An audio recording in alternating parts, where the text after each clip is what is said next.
곽수종의 뉴스 정면 승부. 곽수종의 뉴스 정면 승부.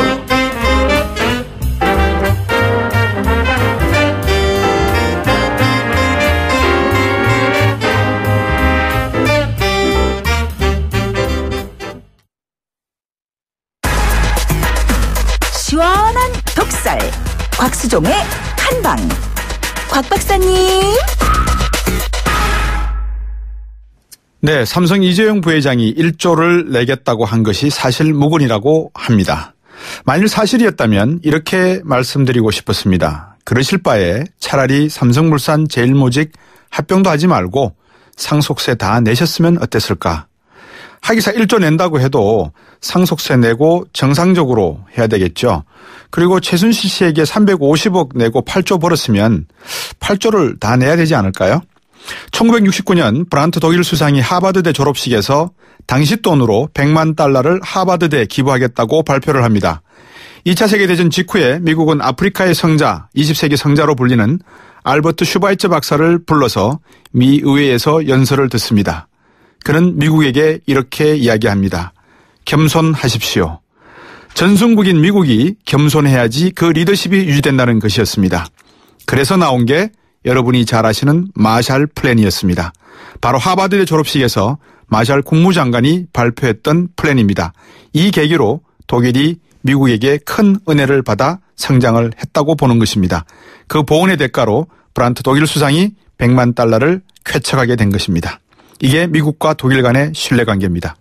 기업은요, 루즈벨트 대통령이 본격적으로 반독점법을 적용하려 듭니다. JP모건, 록펠러, 카네기 그룹들은 시카고 대학 등 기부를 하기 시작합니다. 일종의 재단을 만드는 거죠. 자신의 기업을 다 흩어지게 만드는 것보다 기부재단을 만들어서 합법적으로 세금도 면제받고 사회에 공헌하겠다는 것입니다. 삼성, 현대, 우리나라의 굴지의 대기업들 한 번쯤 생각해 보시면 어떨까요? 이제 우리 기업도 품격을 갖출 때가 된 것 같습니다.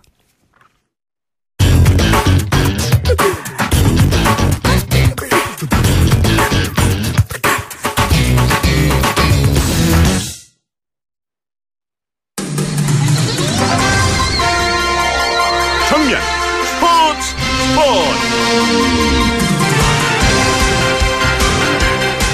네, 오늘 하루 동안 스포츠계에 어떤 일들이 일어났을까 살펴보겠습니다. 중앙일보 박민 기자입니다. 안녕하십니까? 네, 안녕하세요. 지구촌 겨울 스포츠 축제, 지금 평창 올림픽이 프레올림픽이라 그럽니까, 이런 거를? 네, 현재 그 테스트 이벤트가 그 평창에서 그 네. 대회 개막을 앞두고 1년을 앞두고요. 그렇게 네. 펼쳐지고 있습니다. 네, 어떻게 진행되고 있습니까? 일단은 그 평창 올림픽까지 그 내일이면 그 네. 개막까지 딱 1년을 앞두게 되고요. 네. 또 대회는 2018년 2월 9일부터 17일 동안 네. 그 평창, 강릉, 정선 등 그 12개 경기장에서 열리고요. 네. 100여 개국 5천여 명의 선수단이 출전해서 그 15개 세부 종목에서 네. 102개의 금메달을 두고 열전을 펼칩니다. 네, 새 정부 하에서 이제 치러지겠군요. 네, 그 대통령이 바뀌고 네. 치러지게 됩니다. 네. 지금 들리는 소식으로는 평창 올림픽 준비에 좀 어려움이 있다 이런 이야기가 있는데 어떤 겁니까?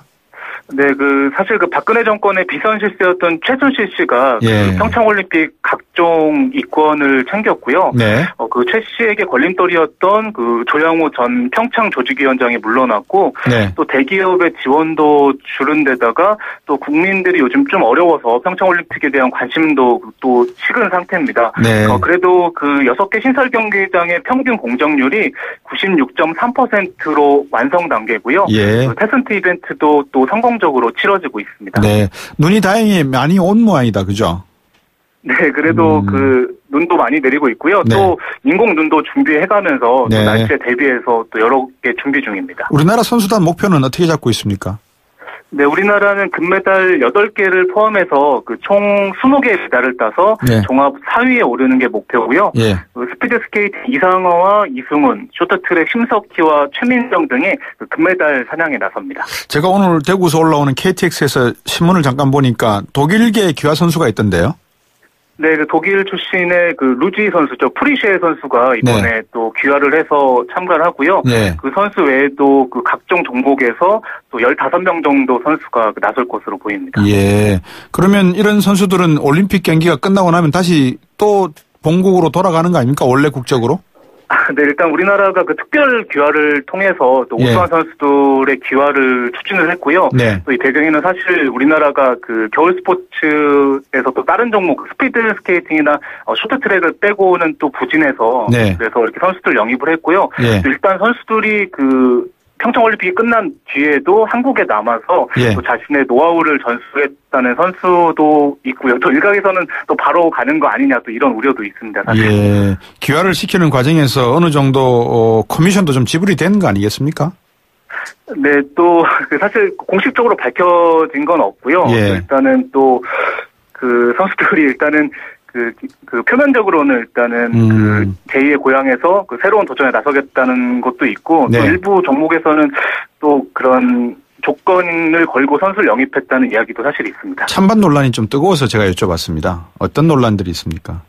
네, 일단은 그 귀화 선수가 10명이 넘어가면서 그 네. 찬반 논란이 또 굉장히 뜨거운데요. 예. 일단 찬성하는 쪽에서는 또 귀화는 국제적인 추세고 또 귀화 선수가 그 취약 종목 국내 선수들과 훈련하면 그 네. 노하우를 전수한다는 장점도 있고요. 예. 또 반대쪽에서는 또 귀화는 그 돈으로 메달을 사는 것과 다름없고 그렇죠. 또 참가에 의의를 두는 올림픽 정신과는 또 거리가 멀다. 또 이런 의견도 있습니다. 네. 축구 이벤트가 있다고요?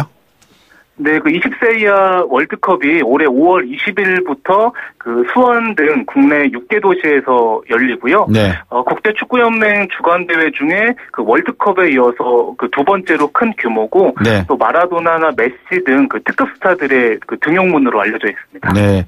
보통 이런 그 대회, 올림픽 대회도 그렇습니다만 미국이나 선진국 같은 경우에 이번에는 메달 몇 개 따겠다 이런 목표치를 발표를 합니까? 아니면은 그냥 뭐 하다 보면 따겠지 이렇게 하는 겁니까? 어느 게 맞습니까? 사실 그 세계적으로도 스포츠 강국들은 또 뭐 메달 집계도 요즘에는 또 금운동을 하지 않는 나라들도 있고요. 네. 일단은 또 올림픽을 또 즐기자 또 이런 분위기가 형성이 돼 있고 그러니까요. 우리나라도 사실 예전에는 성적에 굉장히 집착을 했었는데 네. 또 요즘에는 추세가 달라져서 또 뭐 최선을 다하는 선수 이런 선수에게 또 박수를 쳐주는 분위기로 바뀌고 있습니다. 네. 지금까지 중앙일보 박린 기자였습니다. 고맙습니다. 네, 감사합니다. 네. 19대 대선 미리 보기. 여론을 알면 민심이 보인다. 데이터를 보면 내일이 열린다. 예, 19대 대선 미리 보기 시간입니다. 오늘은 대선 균형추 50대로 이동하는가라는 주제를 갖고 말씀을 나눠볼까 합니다. 청취자 여러분들께서도 혹시 50대에 자리 잡고 계시거나 아니면 40대에 계시는 분들 중에서 아니면 연령 뭐 필요 없습니다. 어떤 생각이 갖고 계시는지 저희들이 한번 들어보고 싶으니까 윈지코리아의 박시영 부대표하고 또 아젠다 센터의 이상일 대표와 말씀 나누는 가운데 여러분들께서도 질문하시고 싶은 게 있으면 보내주십시오. 제가 대신해서 또 질문 드리도록 하겠습니다. 소개시켜드리겠습니다. 우물정의 0945 단문 50원 장문 100원이고요. 문자 보내실 때 아젠다 센터의 이상일 대표 나오셨습니다. 안녕하십니까? 안녕하세요. 네, 윈지코리아 컨설팅의 박시영 부대표입니다. 안녕하십니까? 네, 반갑습니다. 예. 목소리가 아주 좀 굵직하게 나오시네요. 박시영 부대표가. 자, 지금 이제 나이 연령대에 대한 표 분석들을 열심히 하고 계시잖아요. 네. 그 이전에 우리가 좀 더 구체적으로 이야기해서 지금 나오는 설문조사의 응답률은 몇 %가 되고 이것이 어느 정도 신빙성이 있다라고 봐야 될 겁니까? 이거부터 좀 여쭤보고 싶어요. 뭐 대체로 조사 방법에 따라 좀 차이가 있는데요. 네. 크게 보면은 지금 발표되는 조사들은 두 가지 정도로 보시면 됩니다. 약간 네. 복합된 것도 있긴 하지만 네. 그 조사원, 면접원들이 직접 전화를 걸어서 조사하는 전화 면접 조사가 있고 또 이 녹음된 음성을 듣고 응답자가 이제 응답을 하는 그 자동응답 ARS라고 보통 두 가지가 있죠. 근데 네. 보통 전화조사의 경우에는 이제 응답률 발표되는 걸 보면 대체로 15%에서 20% 안쪽 정도 그 정도 되는 걸로 보여지고요. 그다음에 그 ARS 조사의 경우에는 응답률이 상당히 낮습니다. 그래서 5% 정도? 예, 그보다 훨씬 낮을 정도. 그래서 그 낮은 걸 보완하기 위해서 최근에 그 20, 30대는 이제 다른 뭐 모바일 패널이라든지 이런 어떤 복합적인 방식을 써서 응답률을 높이고 있는데 원래대로 하면은 ARS 조사는 한 2, 3%대 응답률까지 떨어지는 걸로 그렇게 나타나고 있습니다. 박시영 부대표, 방금 이 말씀 듣고 보면 설문조사 할 필요도 없는 거 아닙니까? 왜 합니까? 아니, 그래도 이 응답률도 중요하지만 표본의 대표성이 중요하거든요. 그래서 제가 볼 때는 전화면접 조사로 뭐 한 15% 선 나오면 예. 응답률이 꼭 굉장히 중요한 수치는 사실은 아닙니다. 그러니까. 왜냐하면 무응답층이 특정 계층이 무응답을 한다면 문제가 되겠지만 네. 그렇지 않았을 경우에는 10% 정도 선을 유지한다면 의미 있다. 저는 그렇게 보고 있습니다. 좀 더 유의미한 해석을 하려 그러면 몇 % 정도를 기대를 합니까? 보통은 이렇게 응답률이 낮지 않았었는데요. 네.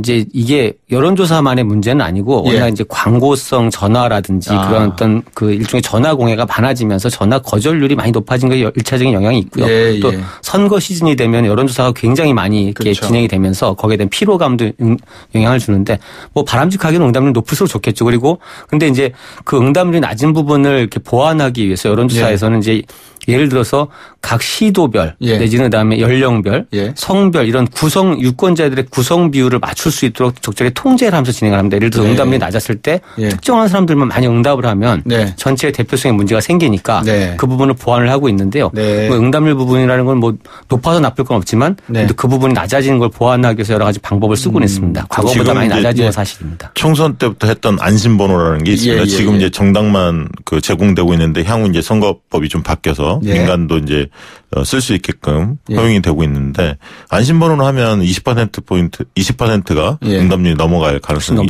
예. 넘습니다. 근데 제가 듣기로는 안심번호도 조작이 가능하다. 예를 들면 그러니까 조작이라는 말은 샘플링을 하는 가운데 있어서 네. 조금 한 곳에 치우칠 수 있도록 이렇게 조작을 할 수 있다 이런 이야기 들리는데 그거는 뭐 허무맹랑한 이야기예요. 그거는 좀 근거 없는 얘기였습니다. 알겠습니다.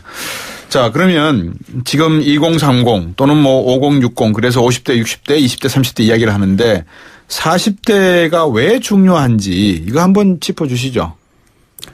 통상 이 과거에 저희가 이제 2002년부터 본격적으로 세대 대결 구도 이런 말들이 많이 쓰였습니다. 네. 선거에서. 예. 그때 이제 세대 대결 구도라고 할 때는 주로 젊은 층의 지지를 받는 정당 후보하고 예. 고령층의 지지가 더 높은 쪽 이렇게 나눠졌는데요. 네. 그때 통상적으로 구분하는 방법은 그냥 2030 대 5060 이런 구도다. 거기에서 네. 20, 30대는 좀 더 진보적인 성향의 정당 후보를 지지하고 50, 60대는 보수적인 성향 정당의 후보를 지지하면서 그 중간에 40대가 일종의 중간추 역할을 하면서 그렇군요. 캐스팅 보트 역할을 하게 된다. 이렇게 분석이 됐었었는데요. 네.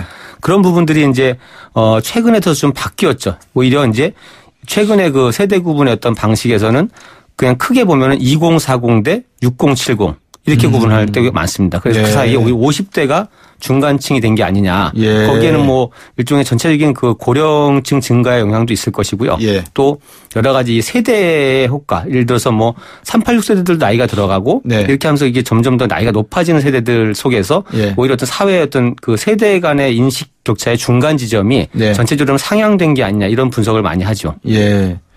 우리 박시영 대표 보시기에 과거 대선에서 50대 60대 표심이 비슷하게 나타났지 않습니까? 그죠? 네. 그렇죠. 요즘은 50대 60대 이렇게 좀 떨어지는 느낌도 많이 차이 납니다. 그러니까 2002년 이해창 노무현 할 때를 보면 50대에서는 이해창이 55, 57 뭐 이 정도 얻었습니다. 50대 전반에서는 55, 50대 후반에 57 이렇게 얻었고 노무현이 40% 정도를 얻었습니다. 그러니까 격차가 15, 17 정도밖에 안 났거든요.